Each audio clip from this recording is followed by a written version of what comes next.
Important. If you care about staying mobile, active, and independent, especially as you age, then protecting your joints and legs must be your priority. This is something far too many people in the United States, Canada, the United Kingdom, and Australia ignore until the damage is already done. Joint damage doesn't just hurt, it robs you of freedom. Every step becomes a struggle. Stairs feel like cliffs, and even walking around your own home can feel like punishment. Joint and leg problems don't start with a dramatic injury. They creep up slowly.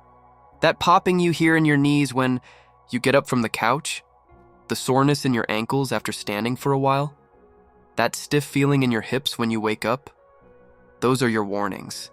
Your body is asking for help, and ignoring those early signs is the mistake millions of Americans make every single year. And the longer you wait, the worse it gets. One day it's a twinge. The next, you can't go up the stairs without gripping the handrail like your life depends on it. In the United States, joint replacements have skyrocketed in the last 10 years, and over 7 million people are living with artificial hips or knees. That number is only going up, and many of these cases could have been avoided with the right choices. 1. Of the top things you need to do to protect your joints and legs is reduce chronic inflammation. This is not just about avoiding injuries, this is about saving yourself from the silent destruction happening inside your joints every single day due to diet, stress, and poor movement habits. Inflammatory foods like processed meats, high fructose, corn syrup, hydrogenated oils, and sugar-loaded snacks are wrecking the joint tissue in countless people in the United States. Fast food might be cheap and convenient, but it's costing Americans their knees and hips. Inflammation wears down the cartilage, your joint cushion, like sandpaper on wood. Once that cartilage is gone, it doesn't come back. That's when you're bone on bone, and every step is painful. If you're still consuming soda, pastries, or fried takeout meals every week, your joints are paying the price. People think this only applies to older adults, but younger Americans are seeing arthritis symptoms in their 30s. Sedentary office jobs, obesity, and processed food addiction are speeding up joint damage. If you're in the United Kingdom or Australia, you're not far behind.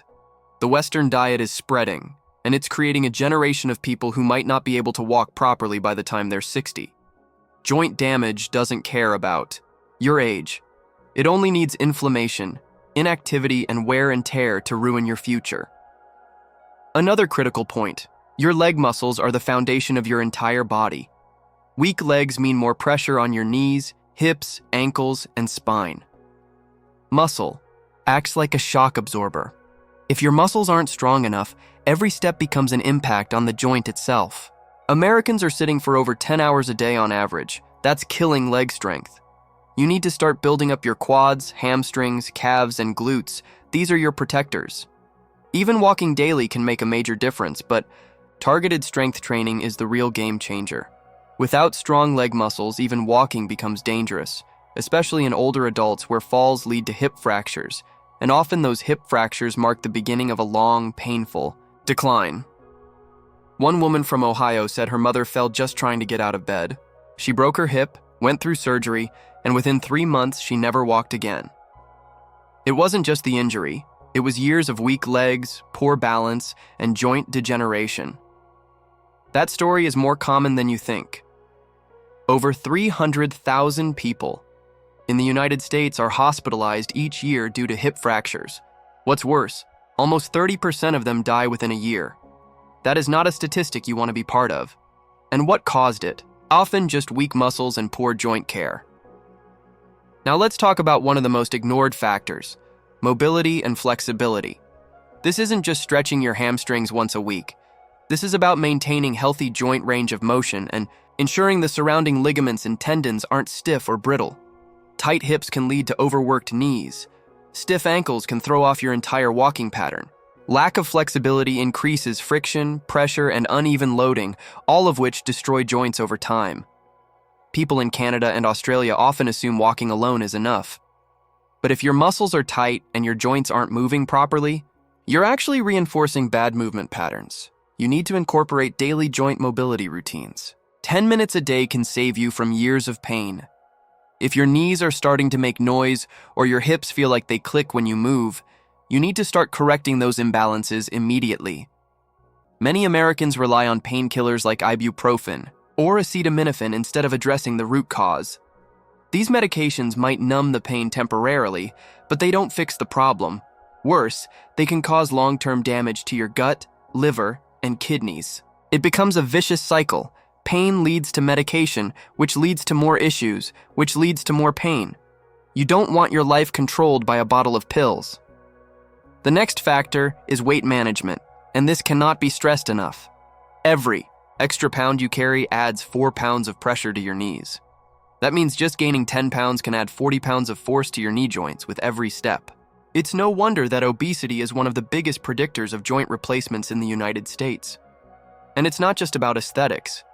Even people in the overweight category, not obese, are damaging their joints more than they realize. A person from Florida shared that after losing just 20 pounds, their knee pain went from unbearable to almost gone. That wasn't a miracle. That was simple biomechanics. Walking, squatting, climbing stairs, all those daily movements become safer and easier with a healthy weight. And yes, genetics do play a role. Some people are more prone to joint conditions like osteoarthritis, but lifestyle still matters more. Even with a genetic predisposition, you can slow down or prevent joint destruction with the right choices. Don't fall for the idea that it runs in the family, so there's nothing I can do. That belief is ruining lives. Another issue, footwear. People in the United States are obsessed with fashion sneakers, high heels, or unsupportive flats.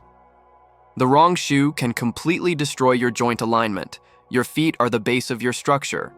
Bad shoes lead to collapsed arches, knee misalignment, and uneven pressure on your hips. One bad pair of shoes worn every day can accelerate joint wear and tear faster than people realize. Investing in quality orthopedic or athletic shoes with proper arch and heel support is not optional. It's necessary. Especially if you work long shifts on your feet like many healthcare or service workers do across the United States and Canada. If you're standing or walking all day on bad shoes, your joints are in danger. That brings us to hydration and cartilage health. Cartilage is mostly water. When you're dehydrated, your joints are literally drying out. This makes them more prone to grinding, cracking, and long-term erosion. Yet millions of people in the United States drink coffee, energy drinks, or sugary sodas all day instead of water. Dehydration is slowly killing their joint lubrication. You need water, plain water. Not soda, not iced tea, not energy drinks. Aim for at least half your body weight in ounces per day. And during hot weather or exercise, even more. Your cartilage depends on it, your discs depend on it, and your ability to move pain-free depends on it. And don't ignore vitamin and mineral deficiencies. Joints and bones need specific nutrients to stay strong. Collagen, vitamin D3, magnesium, vitamin K2, and omega-3 fatty acids are essential. Many Americans are severely deficient in these, especially D3. People in the northern parts of the United States and Canada barely get enough sunlight, and vitamin D levels plummet during the winter months. Without it, calcium doesn't get absorbed properly. Bones weaken, joint pain increases. Omega-3s found in fish oil reduce inflammation. Collagen helps rebuild cartilage. If you're not getting these, your joints are starving. People are relying on ibuprofen when they should be giving their bodies what it actually needs to repair itself. Have you ever thought about how much longer you could stay active if you just addressed these 10 points? How much better would your life be if you could walk without pain, run without fear, and move freely without relying on painkillers or surgeries? One man in his 70s from Arizona said he reversed years of joint pain by fixing his diet, walking daily, adding strength training, and supplementing with collagen and D3. He went from barely walking to hiking mountains again, not because he had a personal trainer or fancy treatment, but because he followed the right principles. When it comes to joint pain and leg issues, the worst part is that most people in the United States, Canada, United Kingdom, and Australia wait until it's too late before they take it seriously. They ignore the early signs, they dismiss the aches as part of aging, and then they find themselves scheduling knee injections, cortisone shots, or even full joint replacement surgery. And many of them admit later that if they had taken action earlier, they could have avoided all of it. That's why prevention matters more than any treatment.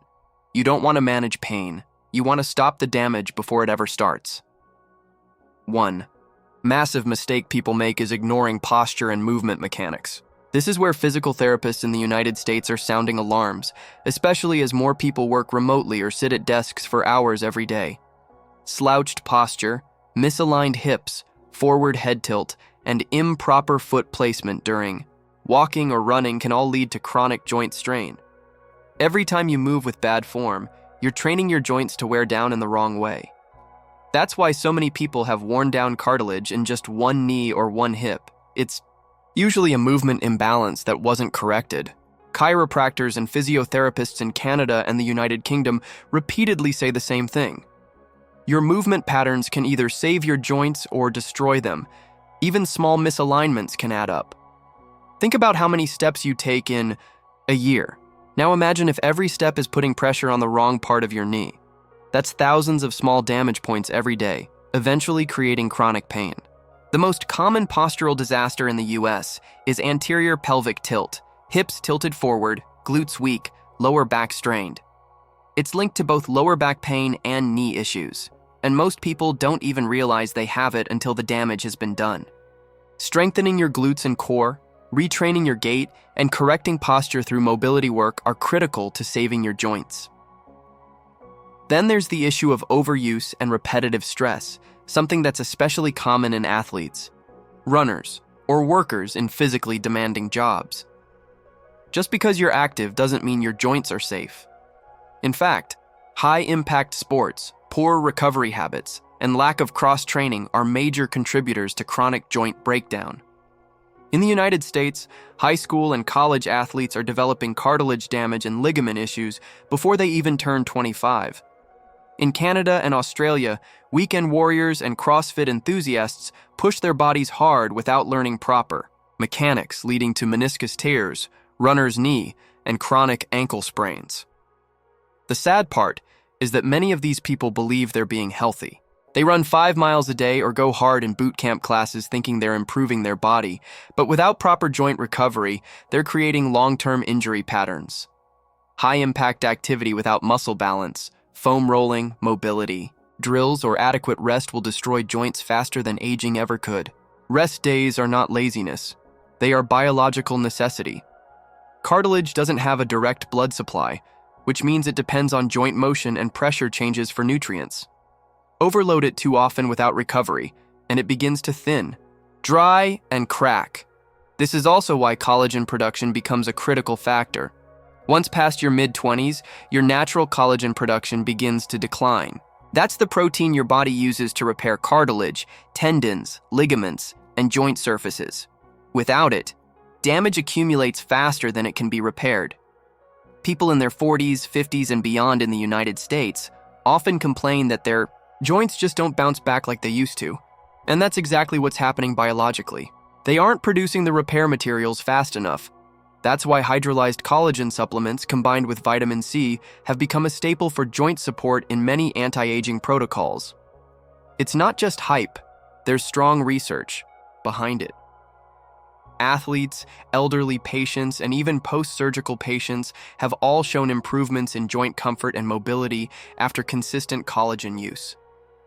Then we need to address nerve health, because joint pain is often a nerve issue, not just a structural one. Compressed nerves in the lower spine can radiate pain into the hips, knees, or feet. Sciatica is one of the most misunderstood sources of leg pain in the US. Millions of Americans are given medications or cortisone shots for knee pain when the real problem is a compressed nerve in the back. Poor spinal alignment, disc herniation, and even long-term stress can affect the nerves that control your legs. If you've got pain, tingling, or numbness in the legs, it might not be your joints. At all, it might be a neurological issue. Physical therapists in both the United States and Australia frequently warn about this, yet most general practitioners don't screen for it. Then there's the critical role of sleep. Yes, sleep directly affects joint health.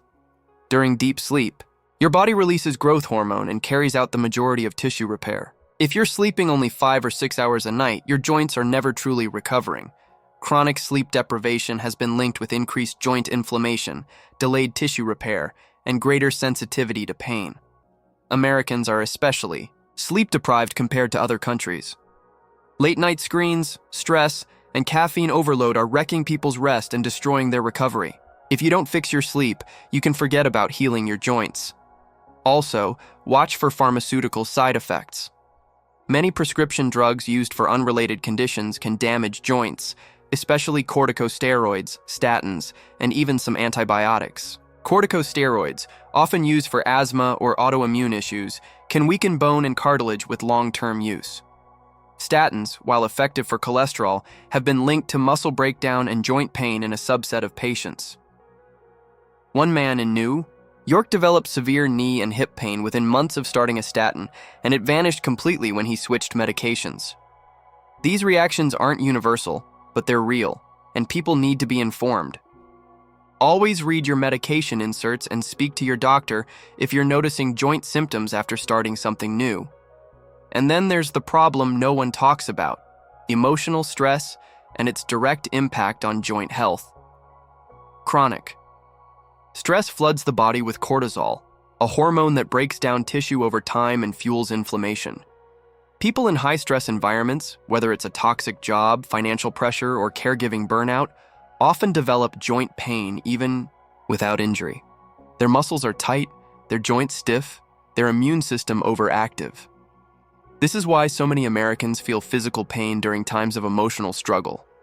A woman from California who cared for her mother with dementia shared how her knees began to hurt constantly, even though she hadn't changed anything physically. Her body was breaking down from stress alone. Once she got help, started meditating, and found emotional support, the joint pain vanished. Nutrition also plays a deeper role beyond just inflammation. Certain nutrient deficiencies, like low magnesium, can cause chronic muscle tension and cramping, which leads to joint misalignment. Low vitamin B12 levels, especially common in vegetarians in the United Kingdom and Australia, can cause nerve issues that mimic joint pain. Calcium imbalance, poor omega-6 to omega-3 ratios, even iron deficiency can all affect joint and leg comfort. People try creams, braces, and surgeries when what they need is a blood test and a supplement protocol. And we cannot forget the gut-joint connection. An inflamed gut means an inflamed body. Conditions like leaky gut, IBS, or undiagnosed gluten sensitivity are all linked to systemic inflammation that often shows up first in the joints. Autoimmune conditions like rheumatoid arthritis and lupus are directly tied to immune dysfunction rooted in the gut. If you've got joint pain and also have digestive issues, bloating, or fatigue, you're not just unlucky. Your body is sending a signal that something deeper is wrong. In the United States, people are constantly medicating away the symptoms instead of looking for root causes in gut health and microbiome balance. Probiotics, elimination diets, and anti-inflammatory eating patterns can sometimes do more for joint pain than surgery ever could.